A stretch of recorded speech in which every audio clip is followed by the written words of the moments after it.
생명을 살리는 7분 수요 골방 예배를 묵상 기도하심으로 시작하겠습니다.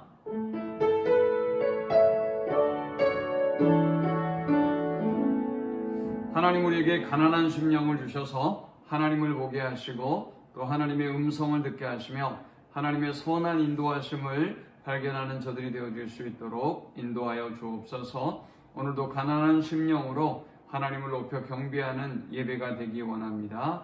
홀로 영광 받아주시고 하나님의 임재와 영광을 경험하는 은혜의 시간이 되게 하여 주옵소서. 예수님의 이름으로 기도합니다.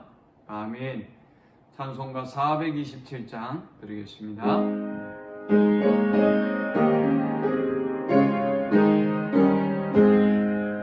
마음과 남은 사람 복이 있나니 천국이 그들의 것이며 내래 통하느냐 복이 있나니 그들이 위로를 받으리라. 온유한 사람은 복이 있나니 그 땅이 기업이 될 것이요 의성을 하는 복이 있나니 그들이 배부를 것이로다.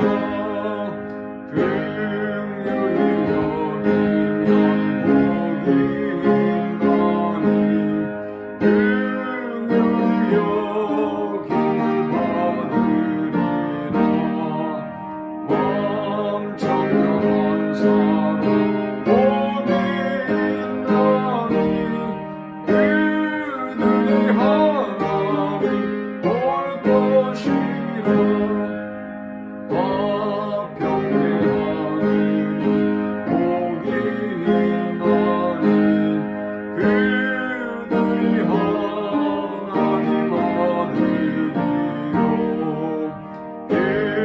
기뻐를 받느니 복이 있나니 천국이 그들의 것이니라. 주의 용도만 복이 있나니 마음의 큰 상을 받으리라. 성부와 성자와 성령께 영광 영원히 돌리세. 할렐루야. 아멘. 오늘 이 시간에 주시는 살아계신 하나님의 말씀은 신약성경 마태복음 5장 3절의 말씀입니다. 심령이 가난한 자는 복이 있나니 천국이 그들의 것이며. 아멘. 산상수훈은 가장 아름다운 교회의 모습, 가장 성도의 아름다운 모습을 그려주고 있습니다. 먼저 우리가 산상수훈을 묵상함에 있어서 가장 중요한 개념을 정리해야 할 것 같습니다. 그것은 복 있는 사람입니다. 과연 산상수훈에서 말하는 복은 어떤 복일까요? 욥기서에 보면 욥이 많은 고난과 어려움을 이기고 하나님의 회복의 역사를 경험하게 됩니다. 가축이 회복되고 또 자녀가 번성하게 되었습니다. 장수의 복을 누리게 됩니다. 욥의 고통스러웠던 명예도 하나님이 회복해 주셨습니다. 모든 인간관계도 새롭게 회복되어지는 복을 누리게 되었습니다. 신명기 28장이나 신명기 32장에 소개되고 있는 자녀의 복, 또 물질의 복, 전쟁에 승리하는 복, 또 육신적인 복, 이런 모든 복들은 하나님이 주신 복인 것이 분명하고요. 또 인간들이 가장 좋아하는 복이기도 합니다.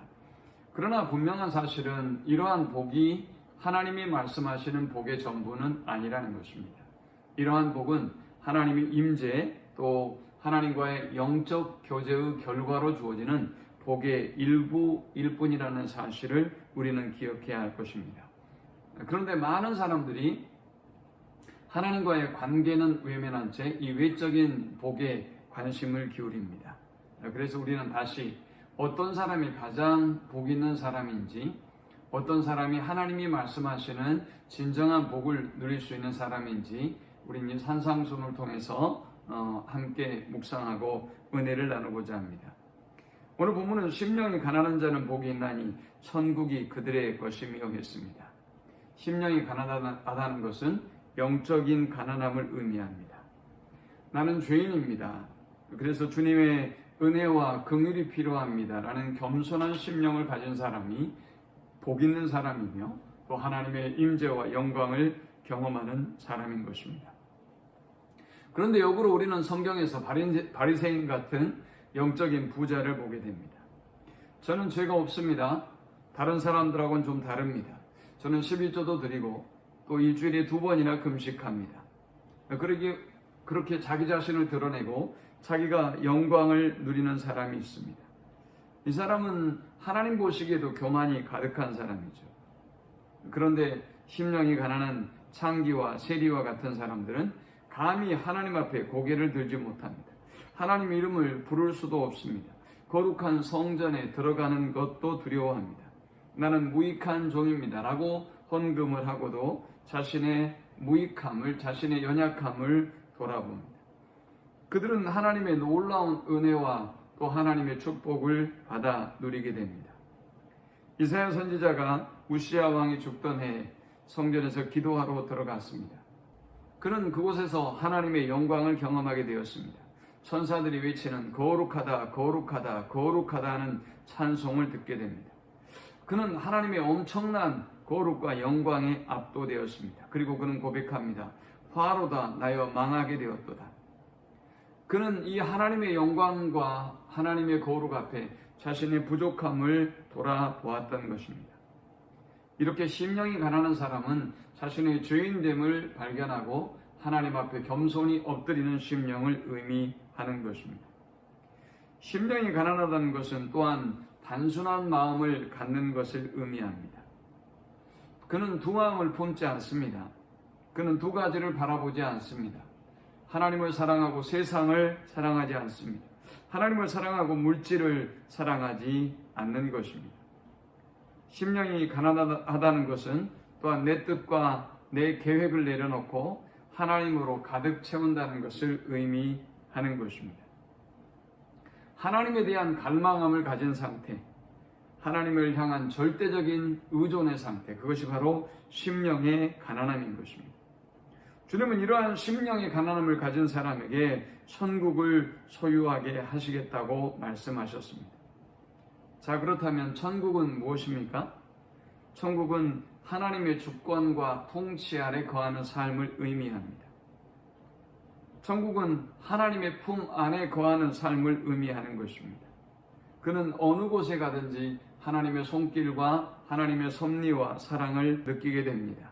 심령이 가난한 사람은 하나님의 임재와 통치와 주권 아래 거하기 때문에 하나님께서 그를 위해서 제공해 주시는 안전과 또 복락을, 분복을 누리며 살아갑니다.